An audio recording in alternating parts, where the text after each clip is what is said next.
When my husband divorced me for being too poor and holding back his success, I thought my world was over.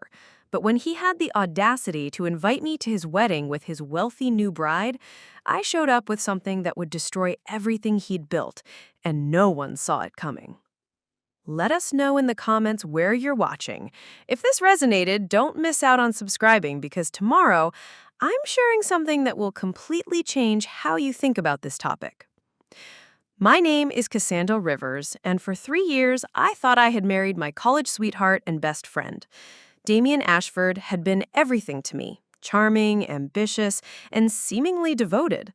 We met during our final year at Riverside University, where I was studying accounting on a full scholarship while working 2 part-time jobs to cover my living expenses. Damien came from a middle-class family in the suburbs of Millbrook Heights. Nothing extravagant, but comfortable enough that he never had to worry about choosing between textbooks and groceries like I did. Despite our different backgrounds, he pursued me relentlessly for months, claiming he admired my work ethic and determination. "You're gonna be somebody important someday, Cass," he used to tell me. "I can see it in you." After graduation, we moved to the bustling financial district of New Haven City, where I landed an entry-level position at Henderson and Associates, a small but respected accounting firm. Damien took a job at a tech startup called Innovate Tech Solutions, working in their marketing department. We rented a tiny one-bedroom apartment in Riverside Commons, splitting the bills down the middle. Those first 2 years of marriage were challenging but happy. We were building something together, or so I believed. I worked long hours during tax season, often bringing home extra freelance work to help us save money. Damien would complain sometimes about our modest lifestyle, the secondhand furniture, the generic brand groceries, the fact that we couldn't afford to eat out at the trendy restaurants his coworkers frequented. "Once we both get promoted, things will be different," I would reassure him as I squeezed his hand across our small kitchen table. But Damien's complaints began to intensify during our 3rd year of marriage. He started working later, claiming his job demanded more hours. He started dressing better, upgrading his wardrobe piece by piece. When I asked about the expense, he brushed it off as being necessary for networking. The changes were subtle at first. He stopped asking about my day. He seemed distracted during our conversations, constantly checking his phone. He started going out for drinks with coworkers more frequently, sometimes not returning home until well past midnight. "The startup culture is demanding," he explained when I expressed concern. "If I want to advance, I need to be more social with the team." I believed him because I wanted to, because the alternative, that my husband was pulling away from me, was too painful to consider. The revelation came on a rainy Thursday evening in October.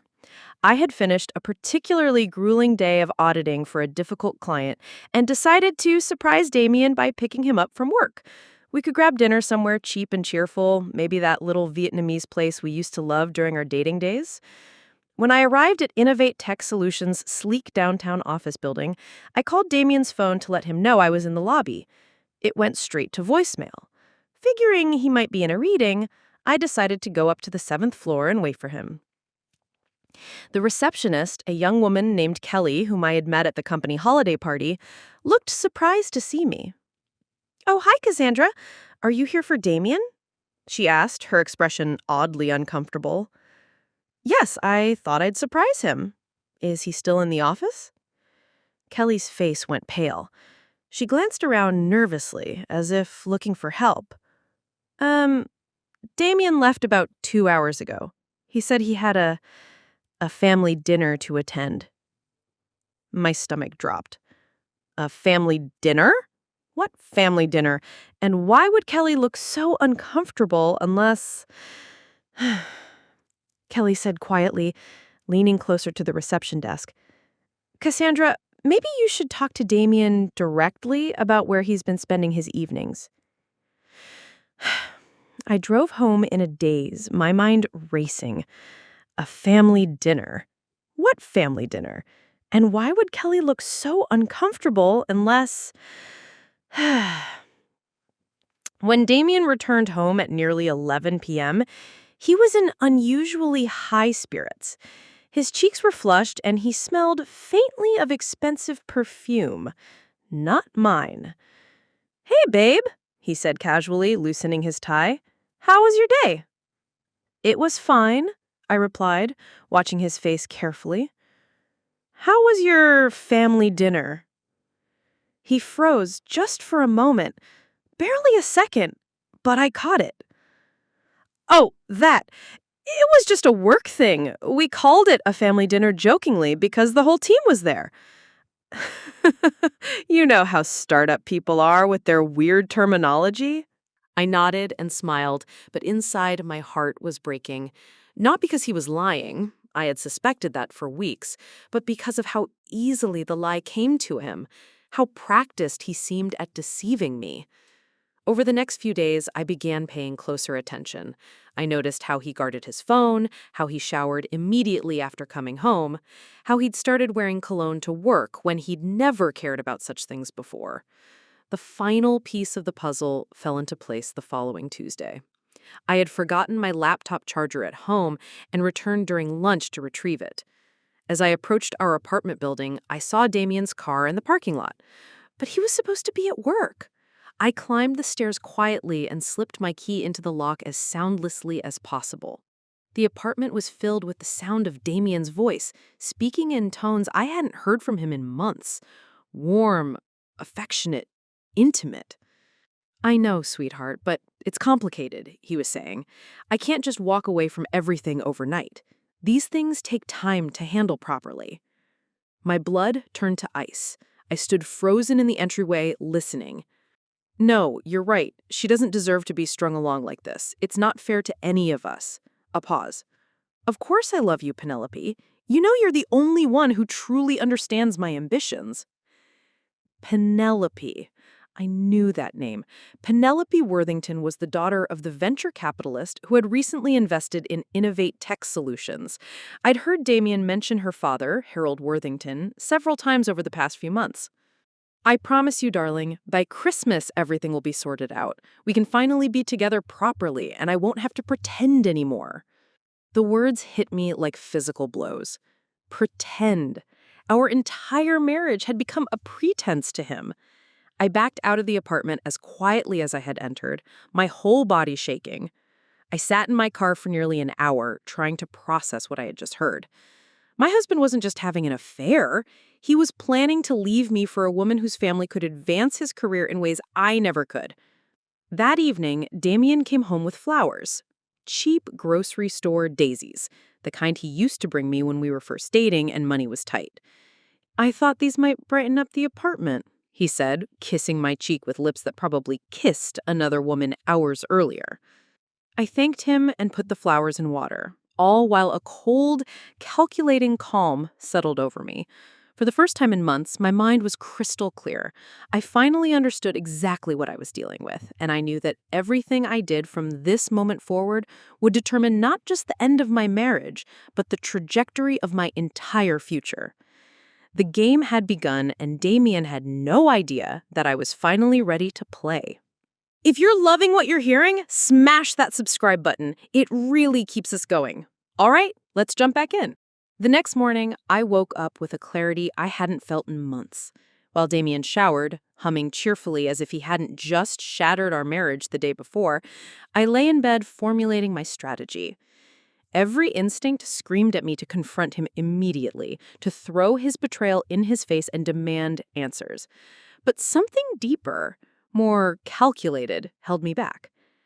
I had grown up poor in the rougher neighborhoods of Eastbridge District, where survival meant thinking 3 steps ahead of everyone else. My mother, Diane, had raised me and my younger brother Trevor alone after our father abandoned us when I was 12. She taught me that emotional reactions were luxuries we couldn't afford. Cassandra, she used to say while working her 3rd job as a night shift cleaner, "Anger is information. Use it. Don't let it use you." So instead of screaming or crying or throwing Damien's belongings onto the street, I got dressed, made coffee, and acted like the devoted wife I had been for 3 years. "You seem in a good mood this morning," I observed as Damien emerged from the bathroom, adjusting his increasingly expensive tie. "Just feeling optimistic about some projects at work." he replied, avoiding my eyes. "There might be some big opportunities coming up." "That's wonderful, honey. I'm so proud of how hard you've been working." The lie tasted bitter in my mouth, but Damien's shoulders relaxed. He even kissed my forehead before leaving for work, probably relieved that his unsuspecting wife remained blissfully ignorant. The moment his car pulled out of the parking lot, I called in sick to Henderson and Associates. For the first time in my 3-year tenure, I was going to use a personal day for something that wasn't actually an emergency. But this was an emergency, just not the kind my boss would understand.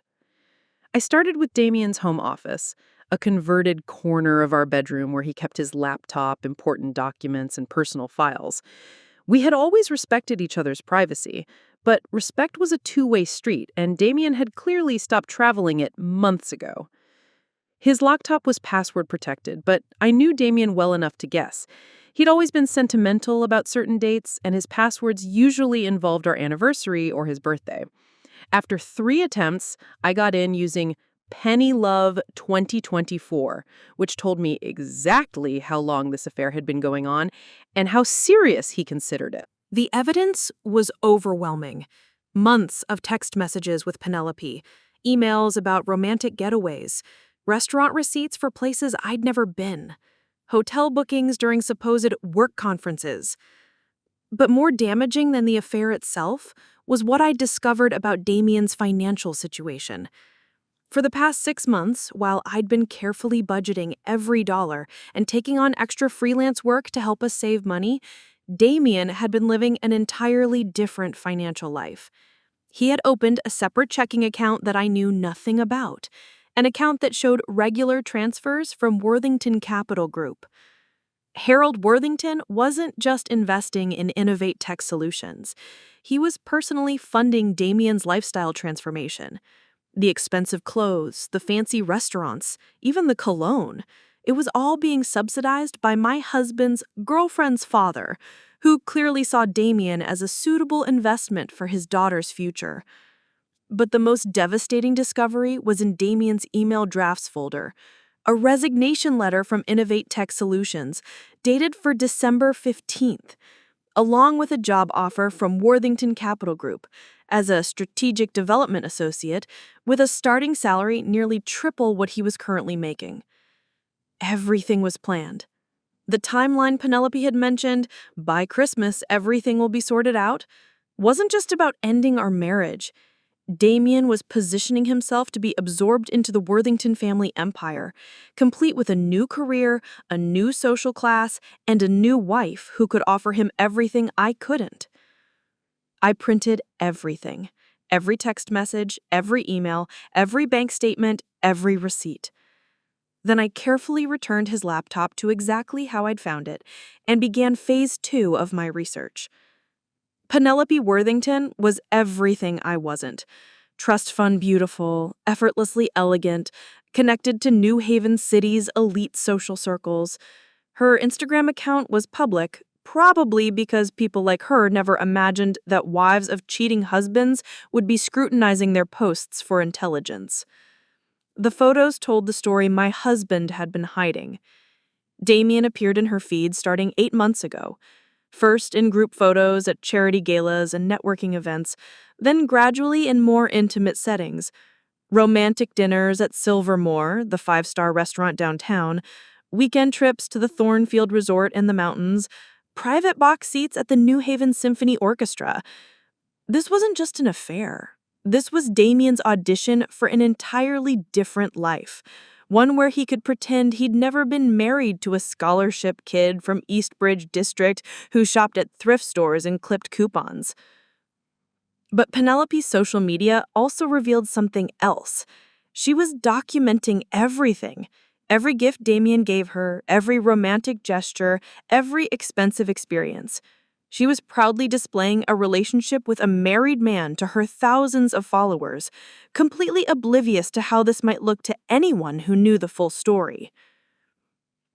I screenshotted everything, creating a comprehensive timeline of their relationship that corresponded perfectly with the financial records I'd found in Damien's accounts. That afternoon, I made a difficult but necessary phone call. Mom, it's me. I need to ask you about something serious. Diane Rivers had worked for 30 years as a paralegal at Morrison Blake and Associates, one of New Haven City's most prestigious law firms. She'd started there as a receptionist when I was in high school and had worked her way up through sheer determination and night school classes. Her bosses respected her, and more importantly, they trusted her judgment about people and situations. "What's wrong, sweetheart? You sound strange." I told her everything. The affair, the financial deception, the planned timeline, the new job offer. I explained that I needed legal advice, but couldn't afford to hire an attorney yet, not until I understood exactly what I was dealing with. "Oh, honey," Mom said quietly when I finished. "I'm so sorry. But I'm also proud of you for not doing anything stupid yet. You're thinking like your mother's daughter." She promised to discreetly research divorce law in cases involving financial deception and hidden assets. She also suggested I begin documenting everything about our current financial situation, every shared account, every asset we owned together, every debt we'd accumulated as a married couple. If he's planning to leave you for someone with money, he's probably planning to leave you with nothing. Men like that don't suddenly develop consciences about fair division of assets. That evening, I cooked Damien's favorite dinner, beef stroganoff with homemade noodles, the recipe his mother had taught me during our engagement. I set the table with our wedding china, lit candles, and even put on the blue dress he'd always said brought out my eyes. When he walked through the door, his face lit up with genuine surprise and what might have even been guilt. "What's all this for?" he asked, loosening his tie, the same gesture I'd found endearing for 3 years, but now recognized as the prelude to whatever lie he was about to tell me about his day. "I've been thinking about what you said this morning about opportunities at work. I realized I haven't been as supportive as I should be. If there are big changes coming, I want to be prepared." Damien's eyes flickered with something: surprise, suspicion, or maybe just curiosity about this sudden shift in my behavior. "What kind of preparation are you thinking about?" he asked carefully. Well, if you're going to be advancing in your career, maybe I should be thinking about advancing in mine too. I've been considering whether I should start my own accounting practice, build something that could grow with us as our situation improves. It wasn't entirely a lie. I had always dreamed of having my own firm someday, but now that dream had transformed from a someday aspiration to an immediate necessity. Damien relaxed, probably interpreting my words as evidence that I was preparing to become the kind of ambitious, financially successful wife who could complement his rising status. "That's actually a great idea, Cass," he said, using the nickname he hadn't called me in weeks. "You're talented enough to succeed on your own. Maybe it's time you started thinking bigger." We spent the rest of dinner discussing my theoretical business plans, and for brief moments, it almost felt like we were the team we used to be.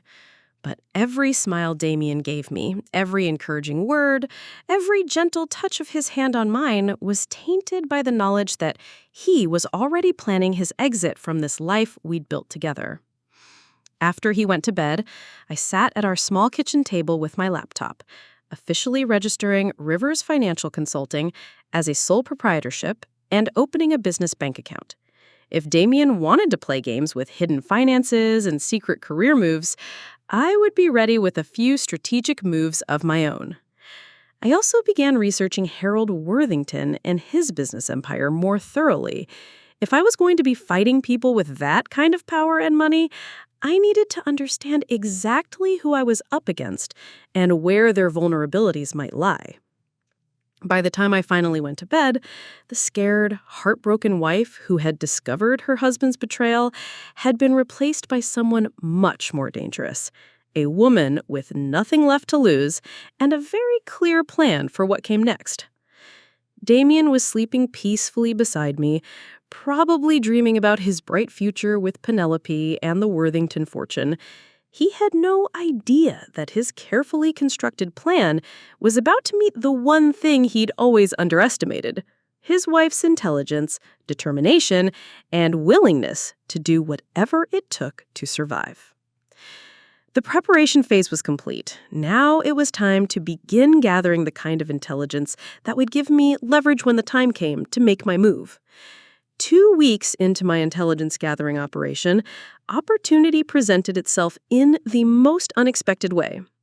I was leaving Henderson and Associates after a particularly long day when I literally bumped into someone outside the Grandview Shopping Center. A perfectly dressed woman about my age, struggling with several designer shopping bags and a ringing phone. "I'm so sorry," I said, helping her gather the scattered bags. One had spilled open, revealing expensive jewelry boxes and silk scarves that probably cost more than my monthly rent. No, it's my fault entirely. I always try to carry too much at once. Thank you so much for helping.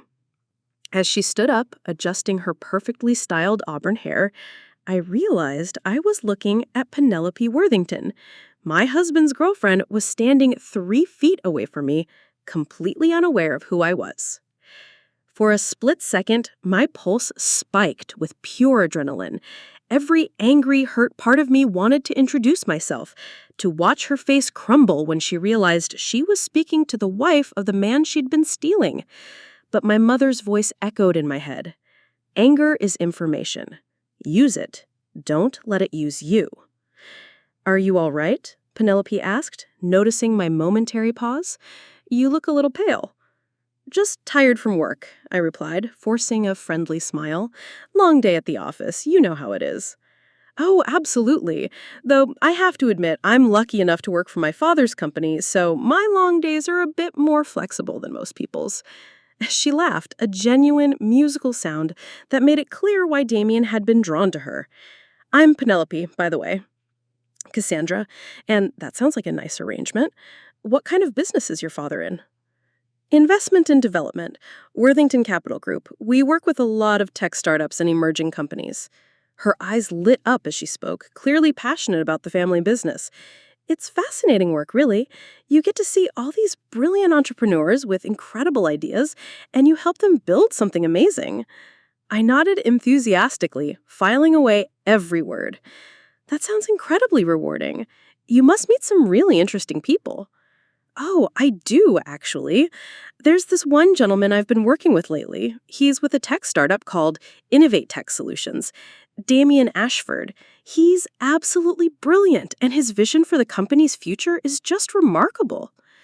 The casual way she said my husband's name, the admiration in her voice as she described his vision, it took every ounce of self-control I possessed to maintain my pleasant expression. "He sounds impressive," I managed. "Is he married? I find that successful entrepreneurs often have supportive partners behind them." Penelope's expression flickered, just for a moment, with something that might have been guilt or discomfort. "Well, his current situation is complicated," she said carefully, "but he's handling it. Sometimes in life, you have to make difficult choices to pursue your real dreams, you know?" "Absolutely," I agreed, my voice steady despite the rage building in my chest.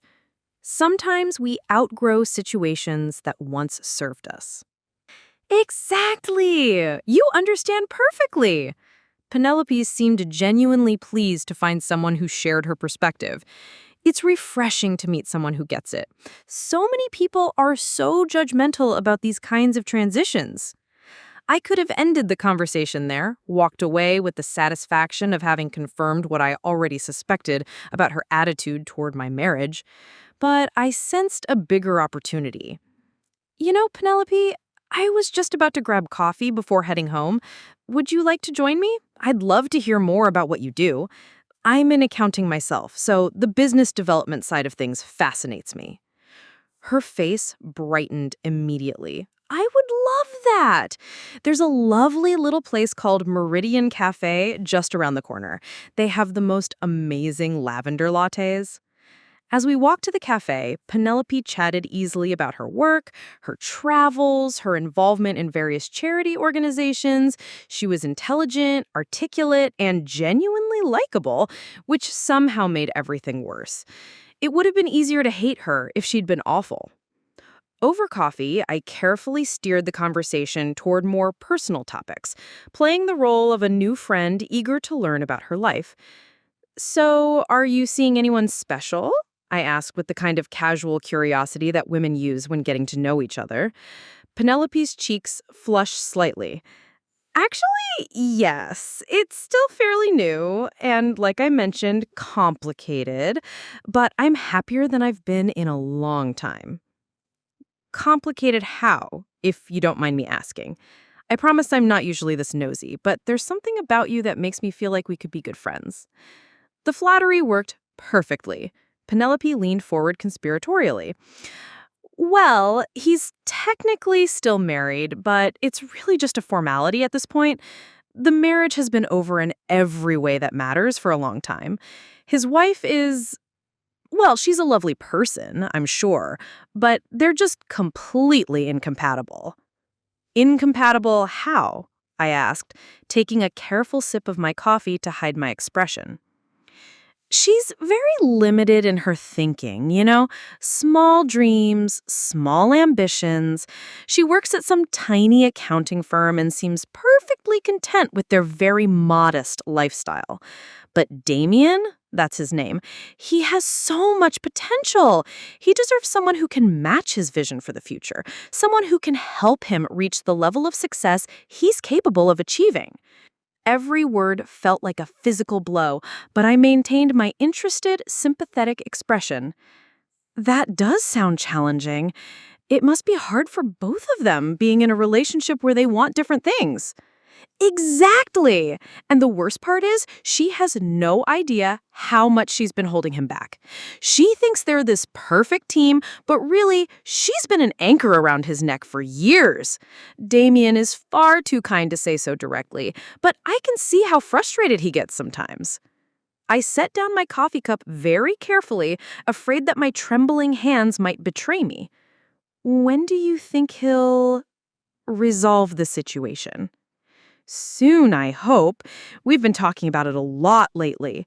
Damien wants to handle things properly, make sure she's taken care of financially when he leaves. He's not cruel, just ready to move on with his life. Penelope sighed wistfully. I know it sounds terrible, but I can't wait until we don't have to sneak around anymore. I want to be able to introduce him to my friends, take him to family events, really be together openly. Have you thought about what kind of future you want together? Penelope's eyes absolutely sparkled. Oh, I have it all planned out. My father is going to offer Damien a position at Worthington Capital Group, a much better opportunity than that little startup he's at now. We'll get married probably next fall. I've already been looking at venues. The Rosewood Estate would be perfect for an autumn wedding, don't you think? She pulled out her phone and showed me photos of an absolutely stunning venue. Rolling hills, elegant buildings, gardens that looked like something from a fairy tale. It's beautiful, I said honestly. Have you set a date? Not officially, but I'm thinking October 15th. It's a Saturday, and the foliage should be perfect by then. Plus, it will give us enough time to plan everything properly once Damien's situation is resolved. I made mental notes of every detail while maintaining my facade of friendly interest. It sounds like you have everything figured out. He's lucky to have someone so supportive and understanding. I like to think so, Penelope said with a satisfied smile. And honestly, Cassandra, I feel so comfortable talking to you about this. Most of my friends are either married to men they met in college or dating other trust fund babies. They don't really understand the complexities of a relationship like ours. Over the next hour, Penelope shared details that would have destroyed me 2 weeks ago, but now felt like valuable intelligence. She told me about Damien's complaints about our apartment, his embarrassment about my secondhand clothes, his frustration with having to budget for groceries. She described intimate conversations where he'd confided his dreams of joining high society, his resentment about having to pretend to be satisfied with less than he deserved. The poor man has been living this double life for months, she said with genuine sympathy. He comes to charity events and business dinners with me where he can be his true self, and then he has to go home and pretend to be content with such an ordinary existence. By the time we parted ways, exchanging phone numbers and promising to meet for coffee again soon, I had enough information to destroy both of them. But more importantly, I had something neither of them expected: direct access to their planning process. That night, I sat in my car outside our apartment building, processing everything I'd learned. Penelope wasn't just Damien's girlfriend. She was his co-conspirator, actively helping him plan his escape from our marriage while positioning herself as the wronged party who deserved sympathy for waiting so patiently for him to leave his limiting wife. But she'd also given me something invaluable: their timeline, their plans, and, most importantly, her complete trust. She had no idea who I was, which meant I now had a front row seat to their strategy sessions, disguised as friendly coffee dates with her new confidant. I pulled out my phone and sent Penelope a text. "Thank you so much for coffee today. It was wonderful meeting you. Would you like to get together again next week? I'd love to hear more about those wedding venue ideas." Her response came back within minutes. "I would love that. It's so nice to have a friend who really understands. How about Thursday at 2? Perfect. By Thursday, I would be ready with questions that would help me understand exactly how they planned to execute Damien's transition from husband to bachelor. And while they thought they were orchestrating the perfect exit strategy, I would be gathering everything I needed to ensure that when the time came for revelations, I would be the one in control of the narrative. The student was about to be the teacher, and neither Damien nor Penelope had any idea that their most trusted confidant was actually their greatest threat. For 6 weeks, I played the perfect double role. At home, I was the unsuspecting wife who had grown surprisingly supportive of Damien's career ambitions. At coffee shops across New Haven City, I was Penelope's trusted confidant, listening to every detail of her wedding planning while offering enthusiastic advice about venues, flowers, and catering options. The information I gathered was more valuable than I had ever imagined. Through Penelope's casual chatter, I learned that Damien had already given Harold Worthington his resignation letter from Innovate Tech Solutions, effective January 2nd. I discovered that they had secretly toured apartments in the exclusive Meridian Heights district, with Penelope's father planning to provide the down payment as an early wedding gift. Most importantly, I learned that they had booked their wedding venue for October 15th and sent save the dates to over 200 guests. But the piece of information that changed everything came during our coffee meeting in early September. "I have the most wonderful news," Penelope announced, practically bouncing in her seat. "Daddy suggested the most brilliant idea. He thinks Damien should invite his current wife to the wedding." I nearly choked on my latte. "He wants to invite his wife to your wedding?" I know it sounds crazy, but hear me out. Daddy says it would be the perfect way to demonstrate that there are no hard feelings, that this is just a mature transition between adults who want different things. It would show everyone that we're not the kind of people who sneak around or cause drama. The audacity was breathtaking, but I kept my expression neutral. "What does Damien think about this idea?" He was hesitant at first, but I convinced him that it's actually genius. Think about it. If she comes to the wedding and sees how perfect Damien and I are, how happy he is, she'll finally understand that letting him go is the right thing for everyone. It takes away any possibility that she could claim we broke up their marriage. And if she doesn't come, then it proves that she's bitter and small-minded, exactly the kind of person who would try to make trouble for us later. Either way, we win. Penelope looked enormously pleased with herself. Plus, I'm dying to meet her. I want to see the woman who had Damien for 3 years and never realized what she was holding back. I felt a cold smile spread across my face, the first genuine expression I'd worn in weeks of coffee dates with my husband's fiancé. When are you planning to send the invitation? Next week, Damien's going to have a conversation with her about the divorce first, obviously. He's been putting it off because he's worried about how she'll react, but Daddy says it's time to stop being sentimental and start being practical. That evening, I implemented the next phase of my plan. While Damien was in the shower, I used my temporary access to his laptop to send a carefully crafted email to his Innovate Tech Solutions colleagues, copying Harold Worthington and several members of the Worthington Capital Group board. Subject: Exciting Career Transition Update. Dear colleagues and partners, I wanted to personally reach out to share some exciting news about my upcoming career transition to Worthington Capital Group effective January 2nd. As many of you know, I've been working closely with the Worthington team on several strategic initiatives, and I'm thrilled to be joining their organization in a more official capacity. I also wanted to share that I'll be getting married to Penelope Worthington on October 15th at the Rosewood Estate. We're incredibly excited about this next chapter in both our personal and professional lives. For those who have been wondering about my current domestic situation, I want to be completely transparent. I am in the process of finalizing my divorce from my current wife, Cassandra Rivers. This has been a difficult but necessary decision as we've grown in different directions over the years. I want to assure everyone that this transition is being handled with complete professionalism and mutual respect. We would be honored to have you join us in celebrating our new beginning. Formal invitations will follow. Best regards, Damien Ashford. I scheduled the email to send at 9 a.m. the next morning, then carefully cleared the browser history and returned everything to exactly how I'd found it. The next morning, I woke up early and drove to my mother's house in Eastbridge District. When I called in sick to Henderson & Associates for the second time in my 3-year tenure, I knew my colleagues would be concerned. But I needed to be somewhere safe when Damien's world started exploding.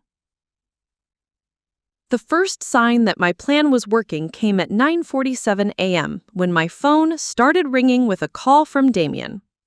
"Kaz, where are you? I need to come home. Something's happened at work." "I'm at my mom's house. She's not feeling well, so I took the day off to help her with some things. What's wrong?" There's been some kind of mix-up. Someone sent an email from my account that I didn't write. I'm trying to figure out how it happened, but my boss wants to see me immediately." I could hear the panic in his voice. "What kind of email?" "It's complicated. Look, I'll explain everything tonight, okay? I just need to handle this crisis first." By noon, my mother's paralegal network had gathered intelligence from 3 different law firms. Harold Worthington's office had received dozens of calls from business associates asking about the announcement.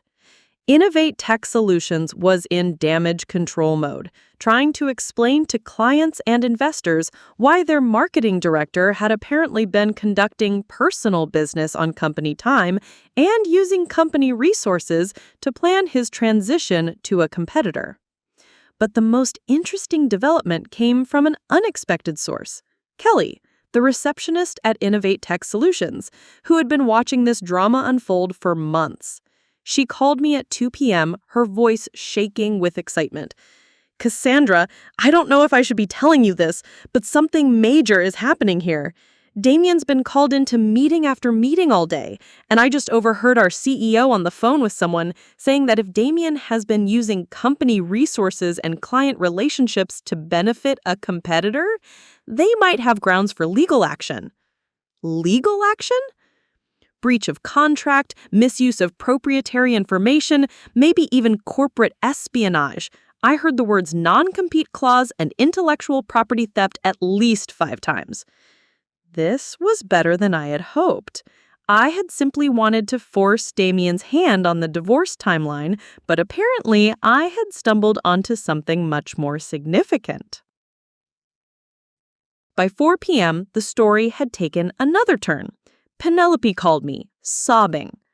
Cassandra, I need to talk to someone who understands. Something terrible has happened. What's wrong? It's Damien. There's been this awful misunderstanding at his work, and now they're saying he might be in serious legal trouble. Daddy is furious. He's saying that if Damien can't handle a simple job transition without creating a scandal, maybe he's not the right person for our family to be associated with. I made appropriate, sympathetic sounds while internally celebrating.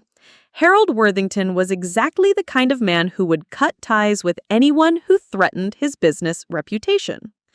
Are you still planning the wedding?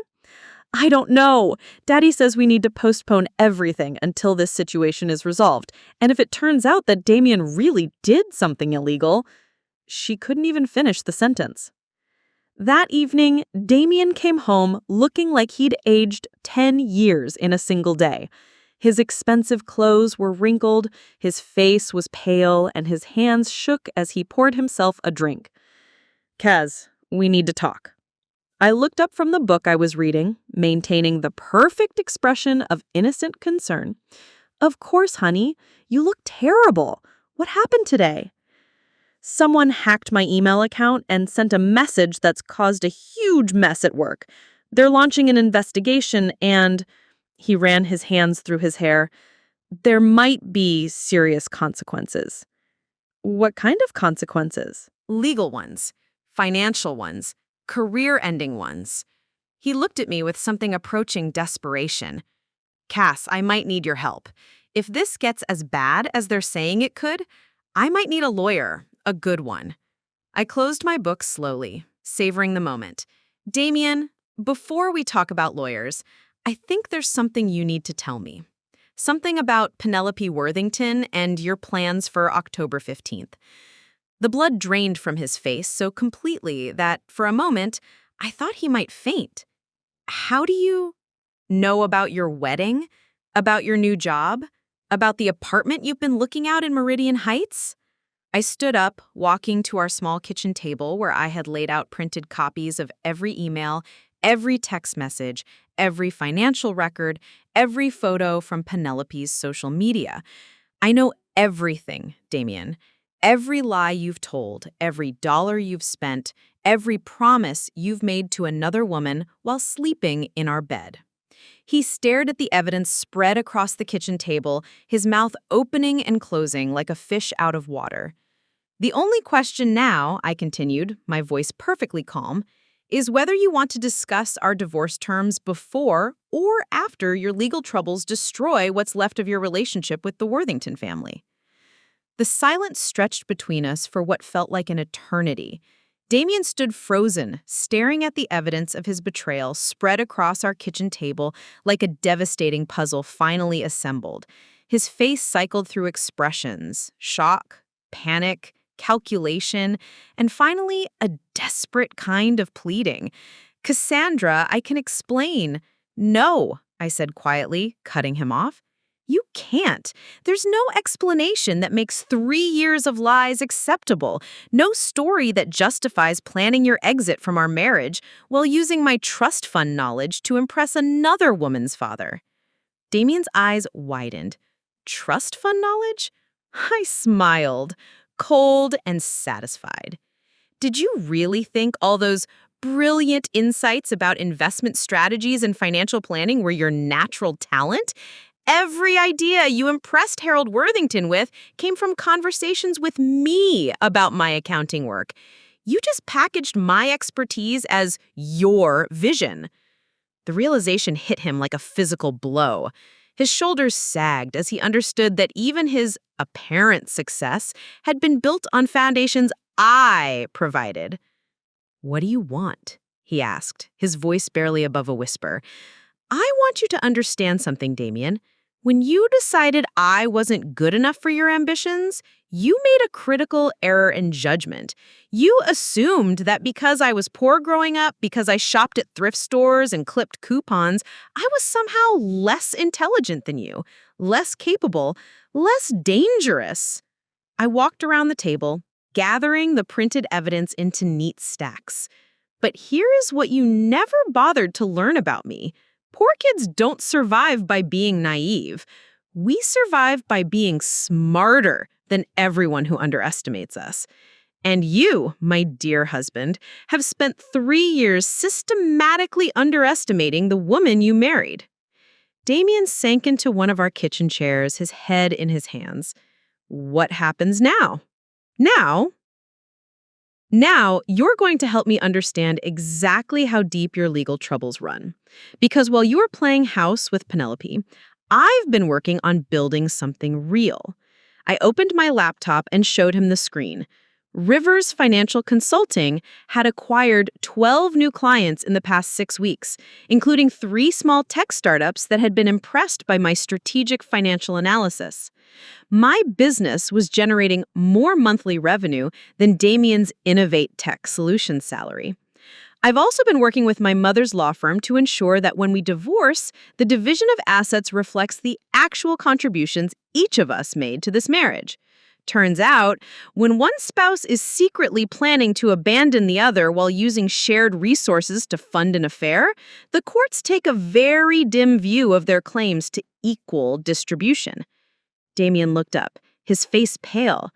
You're taking everything. I'm taking what I earned.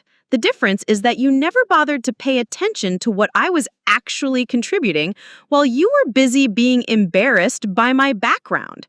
My phone buzzed with a text message. It was from Penelope. Cassandra, I hate to cancel our coffee date tomorrow, but I'm dealing with a family crisis. Rain check. I showed Damien the message. Your fiancé and I have become quite close over the past month and a half. Lovely girl. Terrible judge of character, but lovely. The blood drained from his face completely. You knew her? I've been having weekly coffee dates with Penelope since August. She's told me everything, Damien. Every detail of your wedding plans, every complaint you've made about our marriage, every promise you've made to your future together. She even showed me photos of the venue. I pulled out my phone and scrolled to a picture I'd taken during one of our coffee meetings. Penelope showing me her wedding vision board, complete with photos of Rosewood Estate and fabric swatches for her dream dress. She's particularly excited about October 15th, though I suspect that date might be changing soon, given her father's sudden concerns about your professional reputation. Damien's voice cracked. How long have you known? I've known about the affair since the day I heard you on the phone with her in our apartment. I've known about the financial deception since the day I went through your computer. I've known about the wedding plans since Penelope started treating me as her unofficial maid of honor. I closed my laptop with a decisive snap. What I've been waiting to know is whether you would ever find the courage to tell me the truth yourself. And now? Now I know that you're exactly who I thought you'd become. Someone who would rather destroy everything than admit he made a mistake. The next morning, Damien left for what would be his final day at Innovate Tech Solutions. The investigation into his conduct had revealed that he'd been using company resources to research investment opportunities for Harold Worthington, sharing client information with a potential competitor, and misrepresenting his role in several successful projects that had actually been team efforts. While he was gone, I packed my belongings and moved them to a furnished apartment I'd secretly rented near my mother's house. When Damien returned that evening, to an empty apartment and divorce papers on the kitchen table, I was already 3 miles away, starting my new life. The divorce proceedings were swift and decisive. With evidence of Damien's affair, financial deception, and breach of our prenuptial agreement, my mother's law firm colleagues negotiated a settlement that left him with minimal assets and significant legal bills from his work troubles. But the real justice came from an unexpected source. 3 weeks after I moved out, Harold Worthington contacted me directly. He had done his own investigation into the email scandal and discovered something interesting. The detailed business strategies that Damien had been sharing with Worthington Capital Group were remarkably similar to proprietary analytical methods developed by Rivers Financial Consulting. Miss Rivers, he said during our phone conversation, I believe my daughter's former fiancé may have been misrepresenting the source of his business insights. Would you be interested in discussing a consulting contract with our firm? 6 months later, Rivers Financial Consulting had a contract with Worthington Capital Group worth more than Damien's annual salary at Innovate Tech Solutions. Harold Worthington, it turned out, respected intelligence and competence far more than he cared about social connections or family drama. The final confrontation came in a way I never could have orchestrated myself. On October 15th, the date that was supposed to be Damien and Penelope's wedding day, I was leaving a client meeting at Worthington Capital Group when I encountered them both in the building's lobby. Penelope looked tired and older somehow, her usual polished appearance slightly frayed around the edges. Damien looked like a man who had aged years in the span of months. They had come to return some materials to Harold Worthington and sign final papers dissolving their business relationship. When Penelope saw me, her face went through a complex series of expressions: confusion, recognition, and then a dawning horror as she understood exactly who I was. "You're his wife." "Ex-wife," I corrected gently. "And you must be Penelope. It's nice to finally meet you officially." Damien couldn't meet my eyes, but Penelope stared at me with something approaching awe. "You knew? The whole time? During all our coffee meetings, you knew who I was?" "I did. And I listened to every word you said about my marriage, my husband, and my supposed limitations. It was quite educational." "Why didn't you tell me?" I considered the question seriously. "Because you needed to learn who Damien really was when faced with consequences for his choices. And because I needed you to tell me everything you knew about his plans so I could protect myself." Penelope's eyes filled with tears. "He told me you were holding him back, that you didn't understand his ambitions. He told you what he needed to tell you to justify his actions, just like he told me what he thought I needed to hear to stay complacent while he planned his exit." I glanced at Damien, who was still studying the marble floor. "The truth is, some people will always blame others for their own failures. Damien needed me to be the problem, because admitting that he sabotaged his own success would have required him to take responsibility." "I'm sorry," Penelope said quietly. "I'm sorry for everything I said about you, everything I believed. I thought I was in love with someone who deserved better than what he had. I didn't realize he was someone who didn't deserve what he already had." I felt a surprising moment of sympathy for her.